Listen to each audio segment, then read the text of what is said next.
সৎসঙ্গ বলতে কি বলতে চাই? যাইভাবে বলা হোক, একদম বিগিনার্সের জন্য তো একদম সৎসঙ্গ, যেখানে শুধু আমির কথা হবে, যেখানে শুধু আত্মার কথা হবে, যেখানে শুধু আত্মাকেই ইশারা করা হবে, দ্যাট ইজ সৎসঙ্গ। সৎসঙ্গ বলতে কারোর মাধ্যমে ঘটে? নো ফিলোসফি, নো ফিলোসফি, একদম, হ্যাঁ একদম মাধ্যমে ঘটবে। এখানে আমি যেখানে কথা বলছি এখানে একদম মাধ্যমে ঘটবে। তুমি যদি প্রথমেই বলো যে এইসব, মানে যদি কেউ বলে এটা কপচানা ফিলোসফি। আমি যদি বলি খাওয়া কি কারোর মাধ্যমে ঘটে, যদি তোমার খাওয়ার সময় এই অনুভবটা থাকে যে কারোর মাধ্যমে খাওয়া ঘটছে না, একদম লিটারালি কিন্তু অনুভব থাকবে, এইসব কথা বললে হবে না। কেউ চা খাচ্ছে না, তাহলে তোমার কেউ সৎসঙ্গ করছে না। যদি কেউ চা খায়, কেউ ল্যাট্রিনে যায়, কেউ কথা বলে, তাহলে কেউ সৎসঙ্গ করে।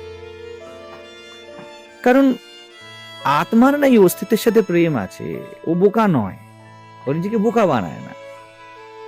তুমি কেউ কি বলবে এই কথাটা যে আমি তো এত মুখে খাচ্ছি, খাবোই না, এই তো খাচ্ছি, গাছ হয়ে খাচ্ছি, পাখি হয়ে খাচ্ছি, আমি তো শরীর নই, আমরা কেমন বলি।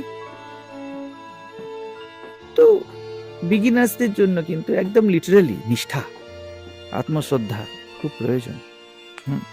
শ্রদ্ধাবান লভতে জ্ঞান। কখনো সৎসঙ্গে যেন শ্রদ্ধার অভাব না হয়। যেখানেই দেখবে নিজের কথা আছে, আমির কথা আছে, কান যেন খাড়া হয়ে যায়, হৃদয় যেন খোলা হয়ে যায়। যদি সৎসঙ্গের জন্য না, মানে কি বলবো, অস্পৃশ্যদের জুতো পরিষ্কার করতে হয়, করে নেবে, এই শর্তেও রাজি হয়ে যাবে। কারণ ও দুর্লভতম জিনিস পৃথিবীর মধ্যে। সৎসঙ্গ মানে গল্প কথা নয়, কৃষ্ণ কি করলো, হরি কি করলো, রামায়ণে কি আছে, মহাভারতে কি আছে। সৎসঙ্গ মানে আত্মা, সৎ মাত্র আত্মা, তুমি নিজে। যেখানে এখানে ডিরেক্ট ইশারা আছে, তাই সৎসঙ্গ।